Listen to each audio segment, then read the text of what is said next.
BSSC को चाहिए था कि 13,120 अभ्यर्थियों का फाइनल मेरिट लिस्ट जारी किया जाता, लेकिन बीएसएससी ने ऐसा नहीं किया कि 1778 अभ्यर्थी जो काउंसलिंग करा चुके थे उनको मेरिट से बाहर कर दिया गया और वो अभी दर दर की ठोकरें खा रहे हैं। बीएसएससी को स्पष्ट करना चाहिए और उसमें अगर 1778 अभ्यर्थी जो बाहर हुए हैं अगर वो उसके लिए योग्य हैं उसमें से किसी भी पद के लिए, तो उस पद के लिए उनका चयन होना चाहिए। बीएसएससी से यही मांग है कि 1757 सीटें जो आपने खाली रखा उसमें से आप ये बताइए कि किस कैटेगरी में किस पद के लिए कितना कितना सीट खाली है और 1778 अभ्यर्थियों के साथ आप न्याय कीजिए। जो चयन प्रक्रिया है वो बिल्कुल ही गलत है, तो अभी भी आप सुधार कीजिए। 13,120 सीट को आप भरिए, चाहे उसके लिए आपको सेकेंड काउंसलिंग कराना पड़े तो सेकेंड काउंसलिंग कराइए, थर्ड काउंसलिंग कराना पड़े तो थर्ड काउंसलिंग करवाइए। 8 साल से हजारों युवा इसमें लगे हुए हैं, हजारों ऐसे युवा हैं जिनकी उम्र समाप्त हो गई और यहाँ सीटें खाली है, फिर भी आप नौकरी नहीं दे रहे हैं, तो ये बहुत बड़ा अत्याचार है, अनर्थ है और बिहार के युवाओं के साथ अन्याय है। नमस्कार दोस्तों, मैं दिलीप कुमार। दोस्तों, बीएसएससी प्रथम इंटर स्तरीय वैकेंसी 2014 में आई थी और 8 साल के बाद जून 2022 में इसका फाइनल रिजल्ट आया, लेकिन उसमें भी 1757 सीट खाली रख दिया गया, जबकि ये बहाली 13,120 सीटों पे आई थी। तो बीएसएससी को चाहिए था कि 13,120 अभ्यर्थियों का फाइनल मेरिट लिस्ट जारी किया जाता, लेकिन बीएसएससी ने ऐसा नहीं किया और 1757 सीट खाली रख दिया, जबकि 1778 अभ्यर्थी जो काउंसलिंग करा चुके थे उनको मेरिट से बाहर कर दिया गया और वो अभी दर दर की ठोकरें खा रहे हैं, यहाँ से वहाँ चक्कर लगा रहे हैं।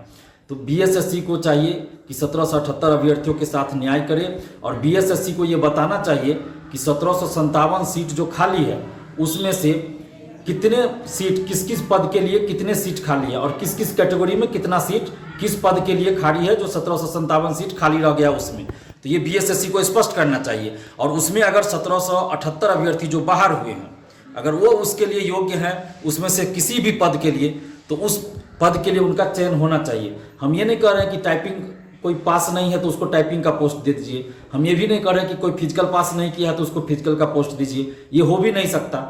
जो फिजिकल का पोस्ट है, जो फिजिकल पास किए रहेंगे उन्हीं का सिलेक्शन फिजिकल के पद पे होगा, जो टाइपिंग पास रहेंगे उन्हीं का सिलेक्शन टाइपिंग वाले पोस्ट पे होगा, ये सभी जानते हैं।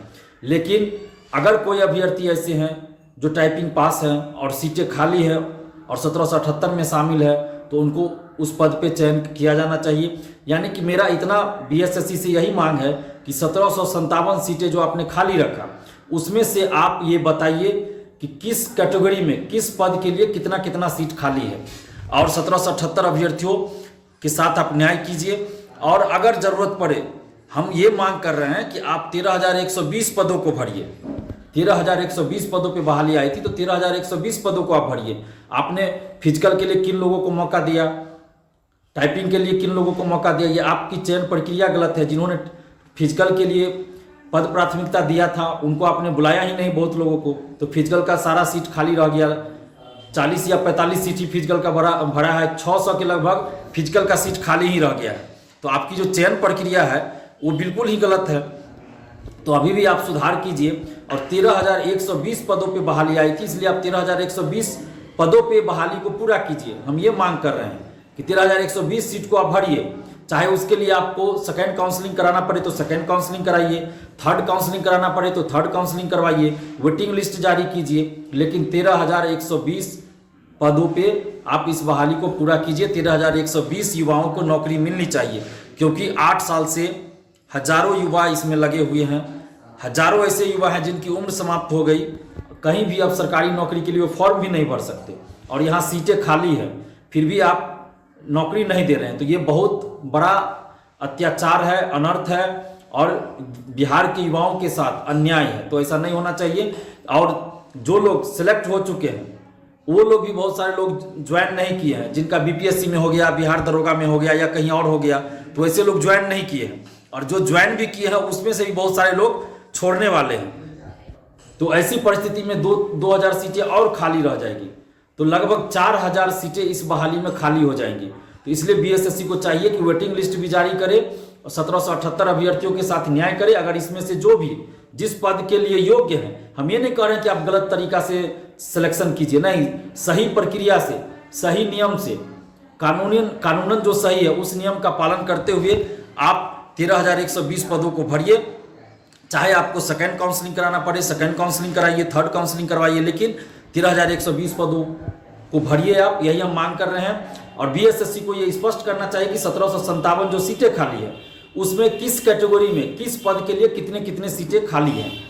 क्योंकि 1757 सीट खाली, आखिर तो कोई पद होगा ना जो खाली होगा, तो ये बीएसएससी को बताना चाहिए। क्यों नहीं बीएसएससी बता रही है, तो ये बताए और 1778 अभ्यर्थियों के साथ न्याय करे। अगर वो किसी भी पद के लिए योग्य हैं, जो टेक्निकल पद होगा जैसे फिजिकल का या टाइपिंग का, तो जो पास होंगे उन्हीं को मिलेगा। तो अगर जिस पद के लिए भी योग्य हैं उनको नौकरी मिलनी चाहिए। काउंसलिंग के लिए सेकंड लिस्ट जारी होना चाहिए, वेटिंग लिस्ट जारी होना चाहिए, ताकि एक भी सीट खाली न रहे।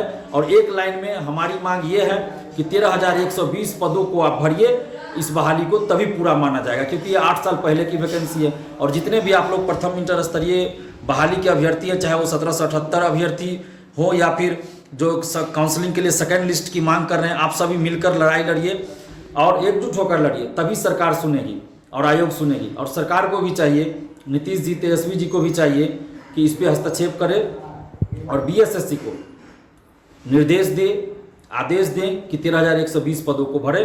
धन्यवाद, जय हिंद। लाइव बिहार यूट्यूब पर सब्सक्राइब और फेसबुक पर लाइक जरूर करें।